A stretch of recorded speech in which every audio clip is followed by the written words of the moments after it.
Hi, welcome to the Sifu Mimi Chan show. Thanks for joining the conversation.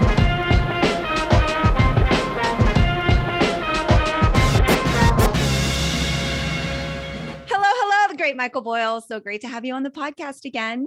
I said third time's a charm, so it's nice to be back for my third visit. Yes, and hopefully it won't be your last visit. So Hopefully not. well, it's always an honor to talk to you. And I looked up and I was really shocked to see it's been 3 years since we've actually spoken, which was to me seems so long because you're always so nice to always email me back though. So we have communicated by the internet, but we haven't spoken in 3 years. I couldn't believe it. That surprised me actually, but I think that's sort of the power of the internet is that you don't realize that stuff because you are regularly communicating with somebody, even though you maybe are not, actually speaking. I know it's crazy. So, but I'm super excited to talk to you today. Obviously, I'm sporting my MBSC shirt, so I was really, really excited to talk to you. But I think also the last 2 years have been kind of suspended in time for everyone. Like it was just like that 2 years. So really, it's like 1 year we haven't spoken. But one of the things I remembered from our conversation was that you're really great at house renovations, and I know a lot of people who were at home ended up doing so much during the pandemic. I was curious what you accomplished because I'm sure there was some construction going on. There absolutely was. We finished finishing the basement. We had started finishing our basement. We were having somebody do it for us. He was in his 70s. He's kind of a friend who's done a lot of construction work for us, and his wife wouldn't let him come anymore. She said, it's, they have kids, you're a high risk person, you can't come. And so suddenly we had the basement kind of studded out, and it was like, okay, what are we going to do? And after a couple of days of sitting around, I thought, okay, Home Depot's still open. It's essential. Let's go to Home Depot and get some sheetrock and start hanging the sheetrock. And we just kind of took it a step at a time where we kept going and saying, okay, let's hang sheetrock. All right, the sheetrock was done. All right, we'll tape the sheetrock. We'll tape the sheetrock. All right, we'll paint. And then, okay, well, let's try. We'll throw the trim up, see what happens. And then we had to put ceilings in. Okay, we'll put the ceilings in. Let's see what happens. And it was great. I was very much at ease. I feel like I can retire, which is a really good thing because we're in the process of trying to figure out what to do with the business anyway. And so it made me comfortable. I mean, people always said, oh, you wouldn't be able to retire. What would you do? And the pandemic made me realize I'd be very comfortable doing nothing. I'd be really comfortable just sleeping a little bit later, putzing around the house a little bit more in the morning before I get up, going for a walk, doing some work in the yard, doing, like I said, doing some construction projects. I really am not, I'm not as motivated as I was. And I think that's part of getting old. I'm 62 and I don't get as fired up to go to the gym as I once did. Mm-hmm. Yeah, actually, that was on my list of questions for you because you and I also have shared our love for music. And my mom volunteers at our local theater to like usher and things like that. She likes to keep busy, and especially because she likes to see the shows for free. And so Frankie Valli was there performing, and you and I have talked about that. And he's 87, and she goes, I can't believe it. 87? Yeah, she goes, I can't believe it. He was singing just like before, but he didn't do too much dancing or moving. Yeah, and he doesn't do, I saw him not that recently, but he also wasn't doing the falsetto parts. He had another guy that they kind of drag around with them who has got a really, a Frankie Valli age, circa 20, 25 years old, who does a lot of the high stuff. But I saw that he was around recently and I almost went. I was like, well, maybe I'll go one last time because I start to feel like with some of these artists that, wow, we're going to miss it. During the pandemic, actually, we were supposed to see Three Dog Night and it got canceled 3 different times. And then the final, they came back again and they scheduled it. And like within a couple of days of them scheduling it, the town they were in issued a mask mandate for the theater. And I was like, I am not going to a concert and sitting in a freaking mask, because I'm so done with masks and all that crap. And so I didn't go. My business partner, Bobby, went and he kept sending me videos and I was so mad. So they're coming back this summer. They're going to play this summer again. All and right, I'm going to get so you have another round. But one of my friends said that you need to see Three Dog Night soon before they're Two Dog Night, because they're also, I know they're in their, I think they're in their late 70s, and they're Yeah. still really, really good in their late 70s. But I we've always seen find it some of these amazing. shows. We saw, and you'd probably know just because you do, you because of your mom, but we saw Gary Puckett. Oh, You I've see Gary seen Gary Puckett, Puckett and he like was same way. He's a got while like ago. swagger at, almost 80 years old. He comes out, he's Wow. got like long hair, and he's got a like a sort of a Western inspired kind of trench coat that he's wearing. And I'm like, this guy is like, he's really cool for, we're looking up his birthday. I think he was born like in 1942 or something. So he was, Wow. I think we calculated at that time that he was 17 years older than me, Okay. which would have made him like 77 at that time. Right. Oh my gosh, that is so wild. I've actually seen him back in the, I would say 80s or something. So I was quite young, but I remember, young girl and all that. Yeah. So it's yeah. Well, So you're very well schooled in music. I love uh, that. I love it. Oh, it's just funny Not because every young girl can tell you a Gary Puckett song. there you go. There So you go. Well, I remember very, like you said, the swagger. So my thought is, because I'm seeing like all these people who are still doing, and I think the voice is definitively just like a muscle, right? So whoever stops, then they kind of start to lose it. But of course, as you age, it gets harder. But I find it remarkable that they're still performing in their 70s and 80s. And it made me think about, well, I'm wondering, is Michael Boyle going to be going into the gym and saying his famous quotes in his 80s, or what your plan was? But now I foresee you in the trench coat, like swaggering in. I think this is a good plan, actually. Like cameo appearances. yeah, and I think there will be. I'd still, like I said, I like to go. What I don't like the responsibility. I don't like the worry about, and worry is a hard thing to turn off. I think you need to transfer worry to somebody else. And when there's Yes. somebody else who, we're kind of in the process of getting some of the younger guys that are working for us and talking to them about the process of buying us out, because I need them. I've always been big on having, partnerships anyway. So we're partners in CFSC with Kevin, Carr, and with Brendon. And I want to have some of these young guys be partners with us in the gym, be owner operators, so that worry now transfers to them. And the Right. worry is no longer mine. The worry is, there's a 30-year-old guy, it's his worry about, on days when it snows, did the walks get shoveled? Right. Is there ice melt out there? Is there toilet paper in the bathrooms? There's all these things that you kind of can't turn off in your head, and I need to turn them off.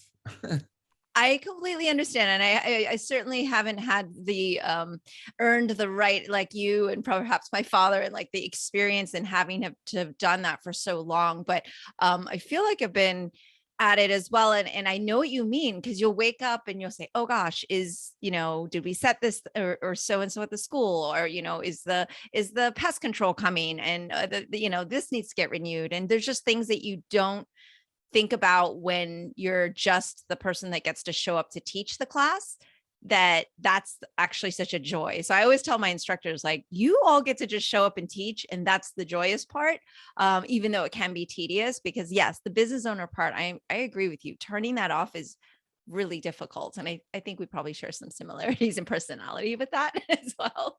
But Yeah, as I said, so I'm looking forward to it. I'm looking forward to having less responsibility. And as it is, I mean, I kind of come and go as I please anyway. And everybody's really great about that at work. And the people that work with us do an amazing job. But yeah, I just would like for it to kind of be, hey, here, this is your situation now to concern yourself with. wow, that's exciting for you, actually. Oscar and I always talk about the week that we spent up there, and it's just, I can't believe it's been so long. We need to come back, but it's just very fond memories because, as I have a kung fu system, and in our system, it's very familial, right? Like we all have like family names for one another. Most of the people there, like, you get a certain core that stays for a long time, like your Kevin Carrs and your Brendons and like the people that you kind of end up becoming like family with. And, so that culture, I think, is really interesting because there's some similarities, while at the same time, your intern program is like, world renowned. Like there's always new people coming in and people going out. And there's just kind of that ebb and flow. And do you feel like, of course, Kevin has been instrumental and been with you a long time, but do you feel like it's hard to retain the quote unquote older guys, like the more senior ones that have been there a while? Because is there like it seems like there's a high turnover in that industry. Yeah, I think it is hard. And I think that's part of the process too, with these guys actually being able to buy into the business. It's another way to retain some of your best people, because you're saying to your best people that I believe in you, and I believe that I believe the children are our future, the song. It's kind of like, but you believe like, okay, these guys are the future of this business, Yeah. and they're the right people to carry it forward. Because even, and I don't, as I said, I don't think these businesses are super saleable anyway, but even if you were to sell it to someone who was interested in buying it as an operating business with the idea that they could make money, there's that kind of ethos that you lose when you do it. And I would personally, I'd rather get less money for the business and know that it will continue to operate in the spirit that it was founded, Hmm. than make a lot of money selling it. And I think that's probably the difference between somebody like me and someone who starts some kind of publicly traded company and says, hey, I want to build this up and then sell it to somebody. Hmm. And I don't think they really care what happens after they sell it. I think they just realize, I want to build something up, build the asset value up, get lots of customers, sell it to somebody else, and then I'll go start over again and do that again. I think ours are much more kind of personal and mission oriented. Hmm. And as a result, you would be more, or I would be more hurt if things didn't go the way I wanted them to go. Yeah, if suddenly you saw everyone doing all of your least on those that on that Right. Mike Boyle list of Yeah. I mean, I know what I you couldn't mean. do that. Yeah. Yeah. I'd be very distraught. You'd come back in your trench coat and and reclaim. But I feel the same way, like, for especially with traditional kung fu, it's a very specific thing and there's like so much to it that, while we are in a modern world and things do need to evolve, we do need to use technology and science and all these things, but like there are certain essence of things, like the character of it, I think is kind of maybe a great way to describe that. I think that like one of the things I noticed as well, because we were very fortunate, we were able to continue training fairly much through the pandemic because we don't have snow here. And so we can work outdoors and, there's a lot going on. I was curious what your thoughts were, because I know personally, you know yourself so well, but like, did you see gym goers or people in general more motivated now that, the pandemic's kind of a bit behind us and or do you think they go back to their routine pretty quickly of like taking things for granted and like for example are they like, oh, I'm so excited to be back in the presence of Mike Boyle and to get to be schooled by him or do you feel people Well, just fall back? I think people honestly just fall back, Yeah. and I think that's okay. I think that's what we wanted them to do.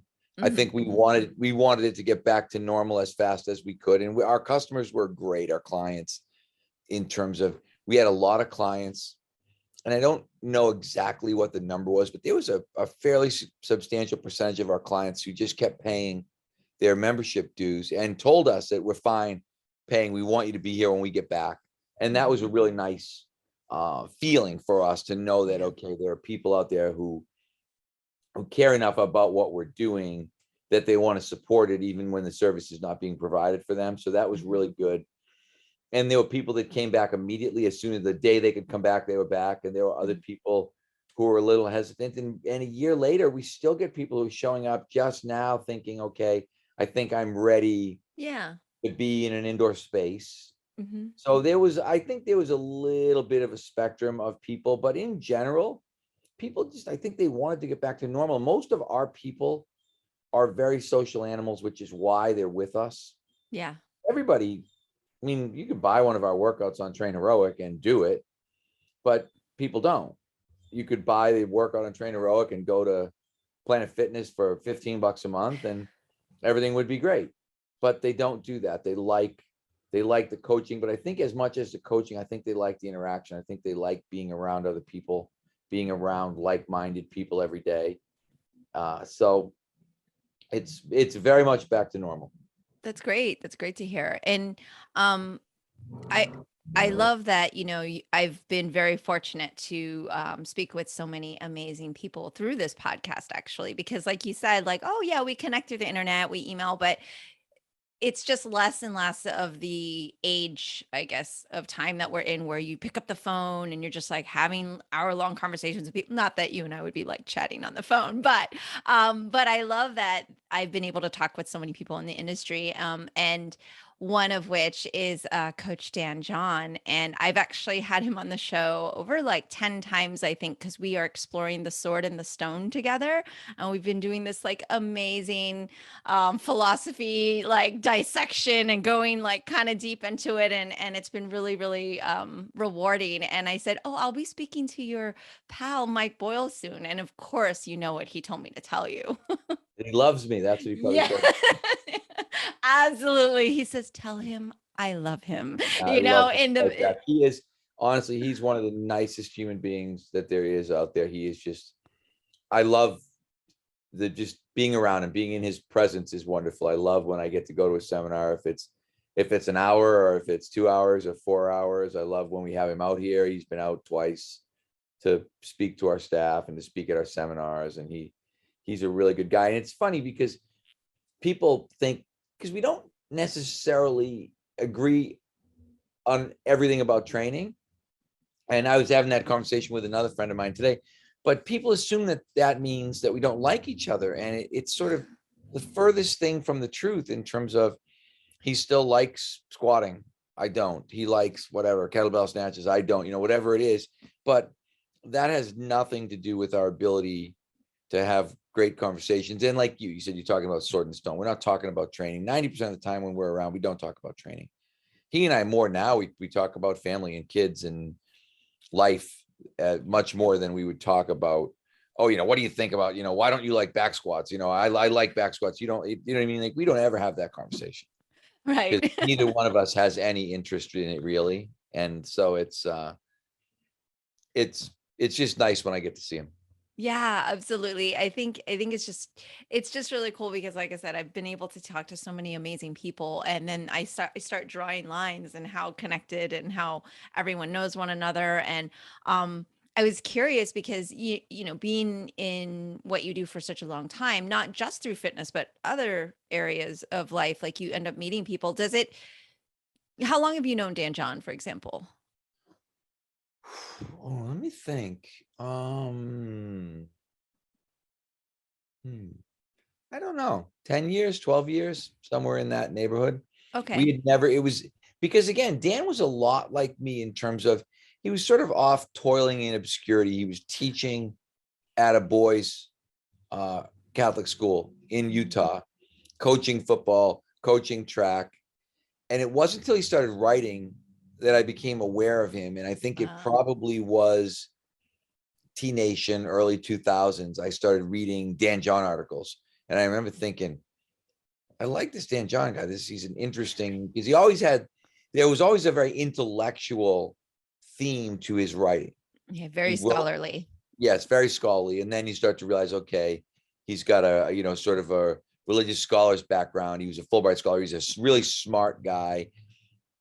And we've kind of evolved through the field together in very similar ways over a pretty similar period of time. We're similar in age. And initially it was just me reading his stuff. Mm. And then somehow I reached out to him about something to try to connect. And, there was a friendship, and then it was, okay, let's get him out here. We'd be a really good speaker for our winter seminar. So that might've been, I might guess that it was 2009, 2010, maybe the first time he Mhm. came out.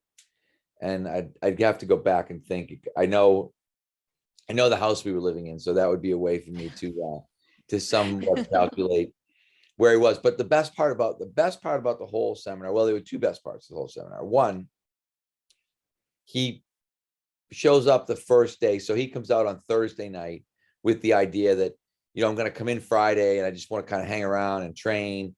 And he says something, can I bring my friend Taylor with me? I'm like, you can bring anybody you want. I don't care who you bring with you. And he shows up with this kind of young guy in tow who's probably in his 20s. And then as we continue to talk about it, I realized he met him at the hotel bar on Thursday night. Like the kids coming to the seminar. So like at that time, they're not really friends at all in terms of they've literally just met. But Taylor gets to come with Dan, spends the day on Friday with us.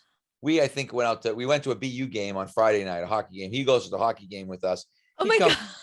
He comes to the seminar with us. He goes to the seminar and hangs around and meets everybody at the seminar. And then we have a party on Saturday night at my house, which he also comes to with Dan after the seminar.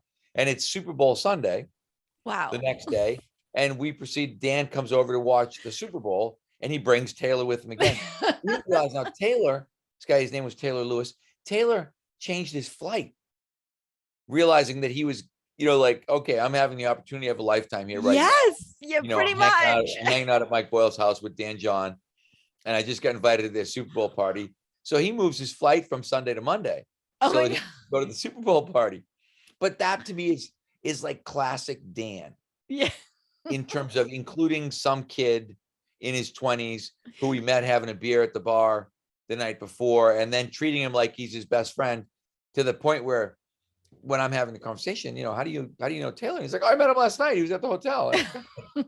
And now he's your best friend and coming everywhere with us and spending, the weekend. Wow. And Dan literally ended up on the floor. My Mark was young enough. So he's 17. I mean, it was young enough that there was drawing stuff around, crayons, markers and things, and a big like easel pad.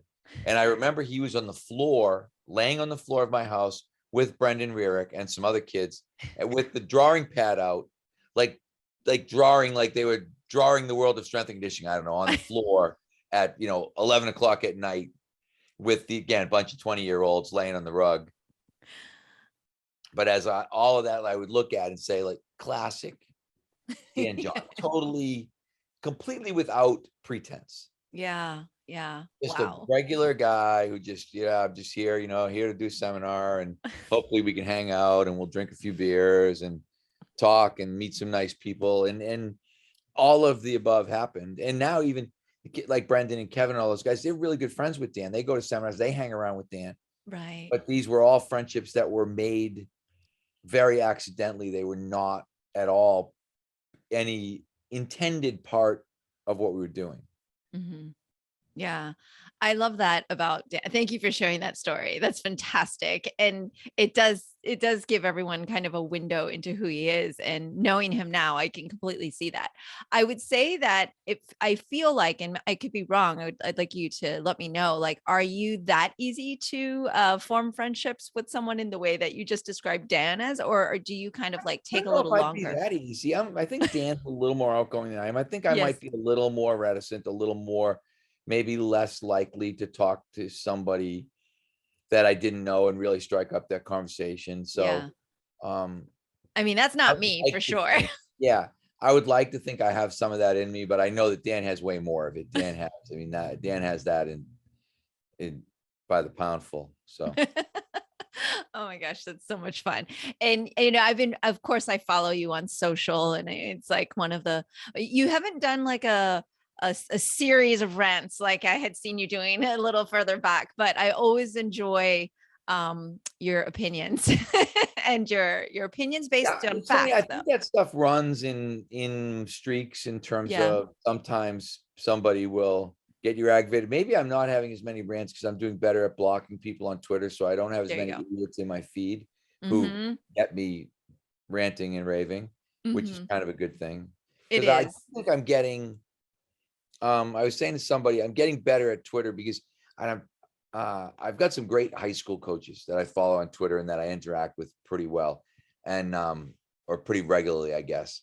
And one of the things that was really interesting is that, one of them introduced me to Twitter analytics, which I didn't even know they existed, because he tweeted, I broke 1 million impressions I think that's good.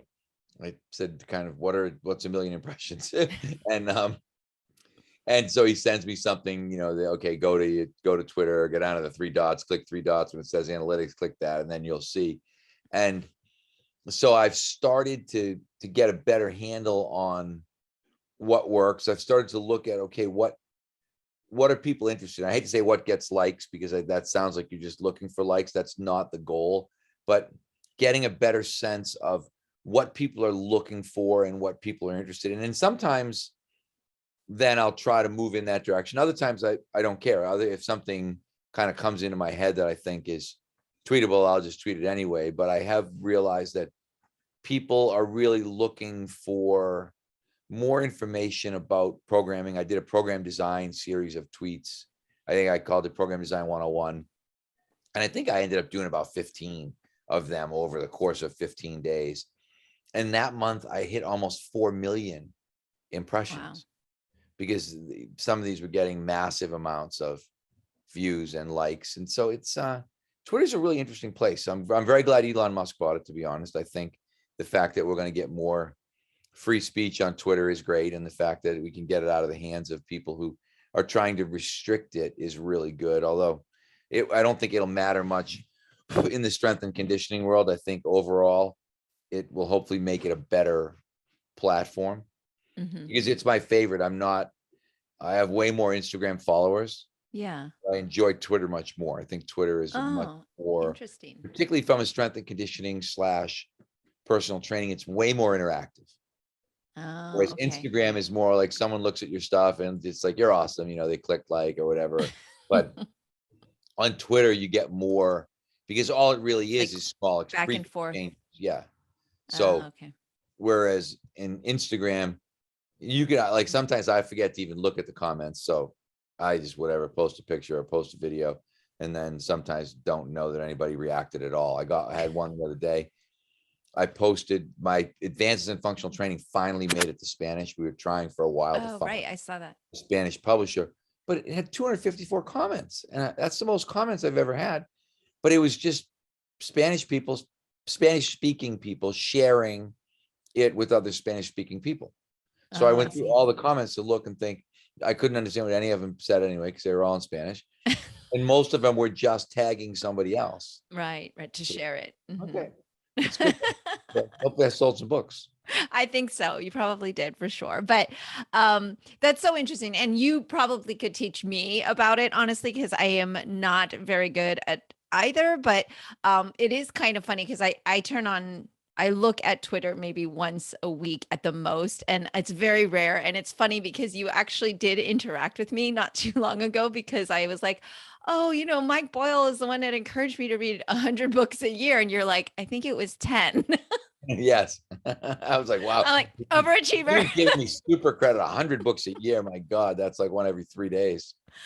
Well, when you do audio, though, it could go quicker. So I don't know if it still counts in your world of like, I think, one of my great regrets is that I don't work at BU anymore and I don't get stuck in traffic, because I was way better with audiobooks. Yeah. When I knew, okay, I've got a day, it's going to take me an hour to get there. It's going to take me 45 minutes. Yeah. I could just throw an audiobook on. I would say I bet I averaged 10 more books a year when I had the long commute. Right. Yeah. Because you just, and lately you have the attention. Books. I haven't been reading, it's funny, that goes in cycles too. I have a lot of books that I've got sitting around that I need to read that I haven't, but I found myself more drawn to podcasts because I can kind of drip those in. Like I can get an hour podcast in, like back and forth to work twice now is an hour. And I can listen to a podcast during that time. What are your go-to podcasts? I've actually, I always listen to our Strength Coach podcast one, because I like to listen to my own interviews to see how I sound, because I think you can always work on your ability to speak. And I find that when I'm not comfortable, I use a lot of filler words. There'll be a lot of, and hmms, and me too. And so I like to listen to those. So I always will listen to that. And Anthony does a good job with interviewing the whatever guests he has on there. So I will tend to go through that one. I've been enjoying the Huberman podcast lately, which I think is interesting, but it has to be the right subject. He's really smart, but some things I'm not interested in at all. And other things I find he did a great one with a guy named Andy Galpin that ended up, it was 3 hours, Wow. but it was 3 hours on kind of the science of strength and conditioning. And it was actually very good. Hmm. So I think his is interesting. There's another one called Leave Your Mark, which I really like, Scott Livingston. And Scott actually interviews a lot of people that you or I might know in the fitness or coaching world, but Scott has a very natural way of getting people to talk and tell stories that they haven't told anybody else. So I've listened to ones. I listened to Mark Verstegen. I listened to my friend Todd Wright. I listen to these guys, and I'm thinking, wow. Every time I hear one of Scott's, I find something out about somebody that I didn't know. Nice. So he does a good job. There's another one called Student Athlete Preparation Podcast, where the guy interviews, actually, it turns out it's a lot of the people that I know, high school guys from Twitter. He's a high school strength coach, and he does a really good job. So that, I think the high school stuff is really good for me, because that's really my market right now. We're high school, middle school strength coaches. So I like that one. Trying to think of the others that What's nice about podcasts is, like you said, with a book, it's it's usually several hours. And with podcasts, you can skip the ones you don't like. There's no continuity issues, and you can just that's why you probably digest them so quickly too. yeah, exactly. And what I do, I'm looking through, because what I tend to do is I find the topics that I like. So from Twitter, there's a bunch of people that have podcasts, and I'll bookmark. I won't listen to every podcast by a certain person. I'll just listen to certain guests, whether they're people that are that have a business that I'm interested in, or whether so there's a kid that does one called the Jacked Athlete Podcast. I call it. It's the worst named podcast in the world. This kid, Jake Tura. And he's a really good interviewer. He's done some Yeah. incredibly good interviews, because he's kind of become famous for working with people with patella tendon problems. But Okay. he's gone so deep. He's gotten the best researchers and the best rehab people in the world of patella tendon and had them on his show. So he's this kind of selectively really interesting. Guy named Eric Corum does one called The Blueprint, which is interesting. There's a bunch. I'm just looking at him here as I kind of Nice. scroll through my feed. Yeah, you are definitely digesting a lot of podcasts. I am. Yeah. Well, I mean, I always find that interesting, because you're kind of one of those people that we almost on a weekly basis, if not daily. I don't actually coach in the gym or anything like that. I mostly only do the kung fu stuff, but I'll frequent over and see what Oscar's doing. And with his clients, he's just got very small group, and does just 3 people at a time or so. But pretty much you probably come up in terms of being quoted at least once a week, if not once a day, in that classroom. So and just even all the work that the foundation that you laid, it's kind of there, and that's kind of the format he uses, the same programming. And that's probably why that programming got the 4 million impressions, because you know what you're doing. Thank you. It's good to be still relevant anyway. Oh my gosh, beyond still relevant. And it's funny, because we were talking about books, and one that I'm pretty sure it was you that recommended was Think Again by Adam Grant. And Oscar and I are always talking and dissecting that one, and we recommend it to everyone. And it's funny, because I think there's something really great that in the especially in teaching, right? When you've been quote unquote around a long time. I know you said it's been 40 years, and it's not that you're old, it's you're experienced. And I agree with that. But you've always been great about the new science, or a new way of looking at something, and smarter methods to movement. And that you are not, I'm stuck in this way because this is the way we've always done it. And I feel like there's pretty much those two camps. There's that, and some people are like, no, this is the way we've always done it. Yeah, And I think strength and conditioning is very much, this is the way we've always done it. And, or even worse, this is the way that I've always done it. Not even we, right. but there's very much a, what I would call a Bud Light and chocolate chip ice cream approach, in terms of that's what I like, so that's what everybody should like. And I just don't think that's good for anybody. It's not good for you as a coach. It's not good for your clients. And so, I loved Think Again. That was one of those. And that was a podcast. Somebody recommended, someone said, you'd really like this podcast. Mhm. And I think it was Adam Grant on somebody else's podcast, but I listened to him and I immediately went out and bought the book. And then sometimes lately I find myself, I read a book and I might get 50, 60 pages into it and think, I'm not loving this. And I don't force myself to finish them anymore. I used to think, okay, I have to finish. Uh-huh. Just because, again, that's kind of how you're wired. Like, all right, I started, I need to finish it. Right. Now I can very easily just toss it aside and be like, nah, nothing in there for me that I really thought was great. So, and sometimes I go back. Sometimes people will say, oh, you missed, you should have finished that book. And then I will go back. But lately more now I don't. But Think Again was like, boom, I just ripped through Think Again because, and again, it is repetitive to some degree because he just keeps very similar, I think, to David Epstein. He just provides you example after example of why this matters. And it's pretty powerful because I say to people all the time, this is exactly what you should be doing. You know about something, now you should think again. Think about it again. Take another look at it and maybe look at it from a slightly different viewpoint, or maybe look at it. I always think, look at it from a slightly different point in time, because where you're at in your career will greatly determine kind of what the meaning is in something to you. And then 10 years later, you look at it and think, I don't see that quite the same way anymore, which is really good in some cases. Yeah. And so the question I guess I have kind of following up through that is like, is there a nuance to that though, where if some people maybe haven't, I don't want to say earn the right, but maybe you kind of have to master the box before you think of outside of it? Or do you feel like it's always good to continuously question? I mean, I guess I think about those people on Twitter who are always like saying stuff to you and like, well, I already know all of this. And so Yeah. I think we should do this way. Or like an intern comes in and you say, hey, here's how I want you to do the warm-ups. Do it like this. And then on their first day, they're like, well, I think I should do it like this because this actually happened to us in our gym. And we're like, can you just do what we told you to do for now? And because they're new, right? And you want them to learn the method and safety and all the things that you always preach. So what are your thoughts on that, I guess? I think you're absolutely right. I think, again, I wrote an article called there's a reason there is a box. Mm-hmm.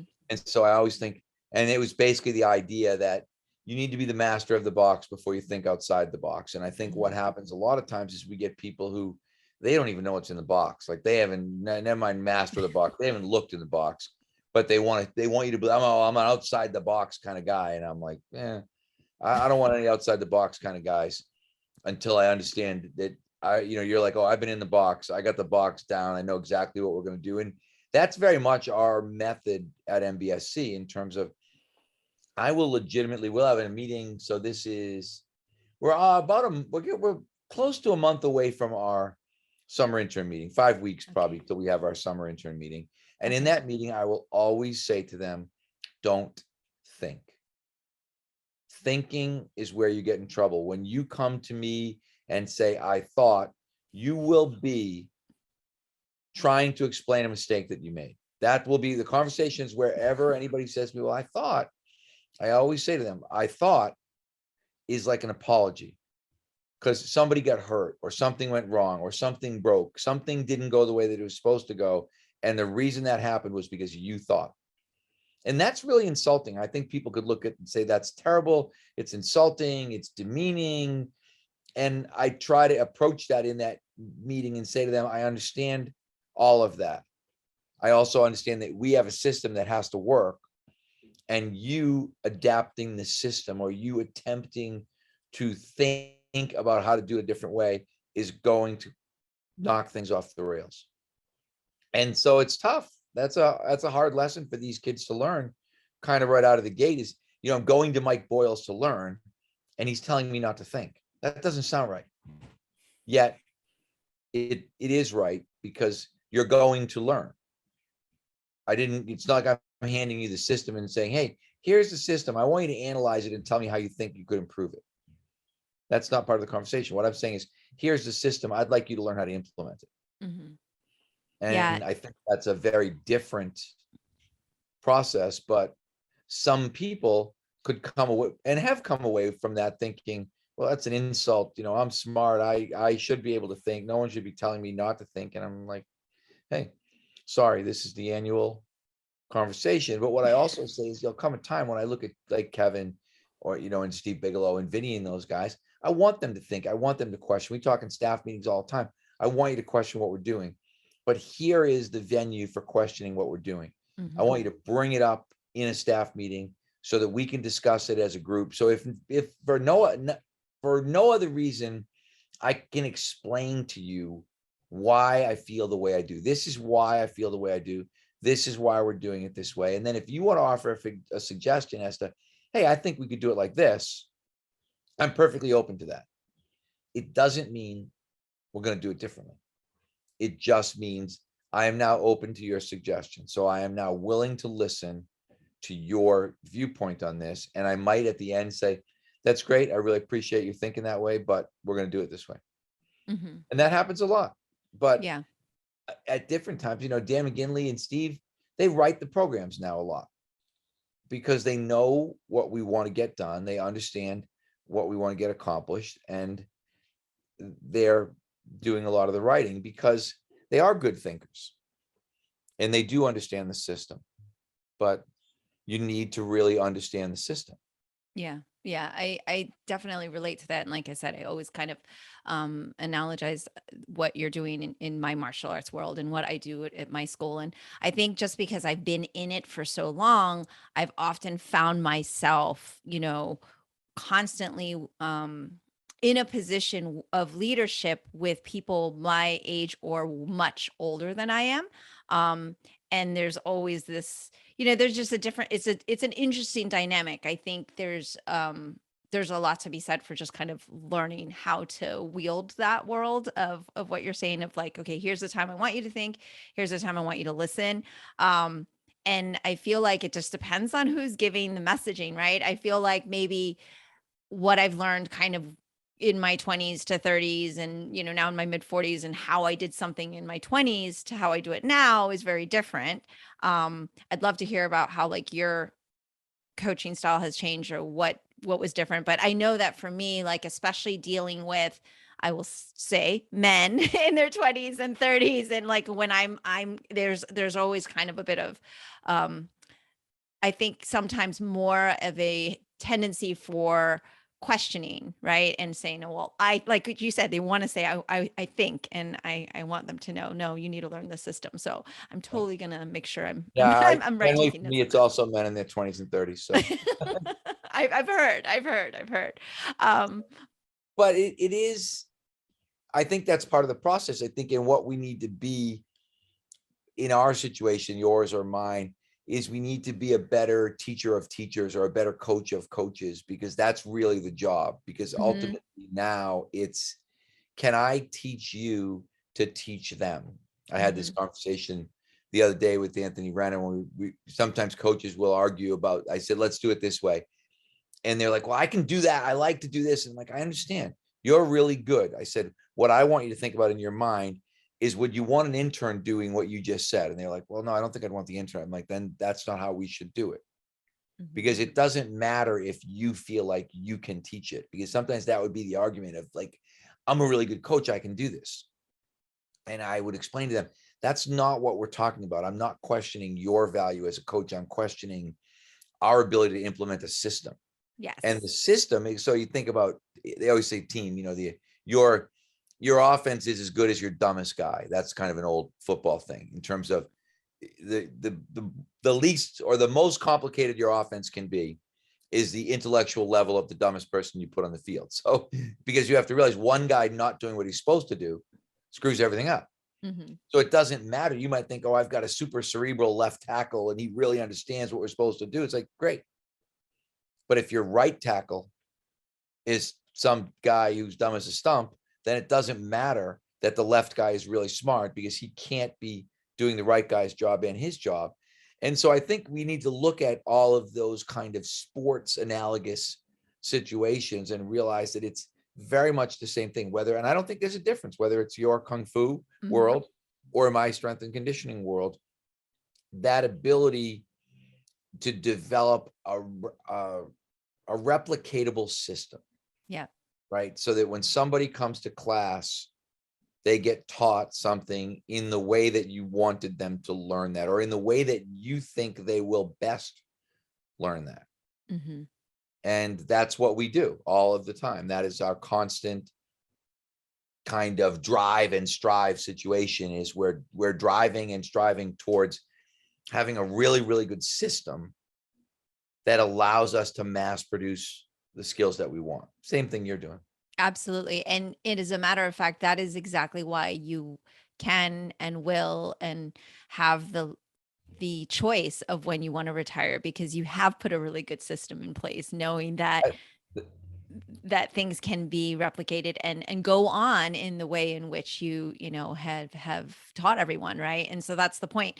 Like, because there was a time I was exactly what you're saying. I'm like, well, I'm gonna do it, and then I do everything, and then I have a nervous breakdown, or like my whole body just collapses and gets sick because I'm doing everything and I haven't taught anyone to do what I'm doing, and there's no And that's system. why when you look at what I'm doing, my job now, I know what my job is. Yeah.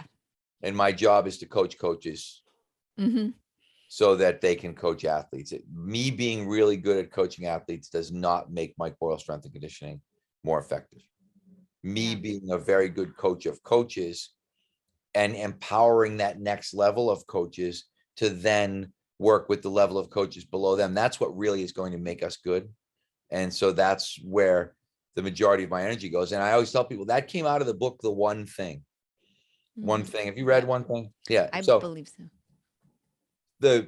the end of The One Thing is they tell you that you need to decide on the one thing that which by doing it will make all other things easier. Mm-hmm. And as I sat with this small book, Brandon Marcello gave me the book. I read it. I found it very frustrating because as a multitasker, the idea of one thing was not great for me. But I was able to eventually sit down and say, okay, the whole point of this is to find that one thing. And relatively quickly, there's the epiphany. Okay, my one thing is coaching coaches, staff Mm-hmm. training. So I put the most energy that I have goes into staff training. When I go into the gym, I watch how everybody's doing everything. And I don't run around and try to coach that individual coach necessarily and say, oh, do this better, do that better. I'll draw general trends. Okay, these are things we need to talk about in the staff meeting that we need to do better as a group. Mm-hmm. And then I try to find a way, and I say it all the time in staff meetings, I try to find a way to make them understand that I think they're doing a great job, but I think we could do a better job. And I think that's a really difficult concept too, when you're looking at people and saying, if you're constantly telling them, here's what we can do better, people will tend to get the feeling that they're not doing things well. Mm-hmm. And I try to get our staff all the time to understand, hey, we're doing an unbelievable job. You guys are amazing, but Mm-hmm. we are 1% not better. perfect. Yeah, we are not flawless. And these are the Yeah. things, these are the areas that we can do better. Yeah. And I know we have to wrap soon, but do you get the same joy? Because I know that you really do still enjoy coaching athletes and seeing that, that transition, and coaching coaches to coach is a very different thing. Um, do you get the same joy out of doing what you're doing now as I think I then, or get, is it because of where you are in your I think life I and get time? more when I go, like, so I'll give you a perfect example. Our winter seminar this year, I sat and I watched Kevin, Steve Bigelow, Vinny, and Dan McGinley all do talks. And I mean, I had the best, they were so good. I had the best feeling in the world. I thought these guys just freaking killed it. They all knocked it out of the park. It was so good. And that to me is sort of the culmination of the whole thing. When I look and think, okay, I spoke for an hour. These guys came, people, a couple hundred people came, and they heard 4 really good presentations from 4 staff members at Mike Boyle Strength and Conditioning, all of which I thought were excellent. And all of them were incredibly well delivered. Sorry, I'm moving my computer around a little bit. But so I think I get as much of a jolt out of that as I do watching my girls in the Olympics. So, I watched the ice hockey in the Women's Olympics and I saw them playing, and Yeah. I love that too. Yeah. But I think there is that close to home piece of seeing your staff really moving in a really positive direction. That's pretty cool. Yeah, absolutely. In my kung fu world, you'd be the Sigong, which is like the grand teacher. And so essentially a lot of these athletes that your coaches coach are your grand students. So it's kind of like having the grandkids. And they always say, you really, you treat the grandkids and the kids very differently. Yeah, you're right. And that is very much the way that it is. Yeah. And so there's like a different type of affection, right? And I think that does change over time. Well, I definitely don't want to go over time too much with you because I want you to definitely come back and talk to me again. And in less than 3 years for sure. Okay. Less than 3 years, I this promise. is certainly so long, but it is always a pleasure and a joy, but also thank you because I always learn so much whenever I speak to you. So it was great to see you. And I'll link all the MBSC stuff for everyone, and you can follow Mike Boyle on his Twitter and his Instagram. But if you want to interact, apparently Twitter is the way to go with him. Yes. Perfect. Thank you so much. You are welcome. Thank you. That's all for today's episode. Thanks for listening to the Sifu Mimi Chan Show. You can become a patron of the show at patreon.com/Sifu Mimi Chan to help keep this podcast going. Follow me and interact on social media at Sifu Mimi Chan on Instagram, Twitter, or Facebook.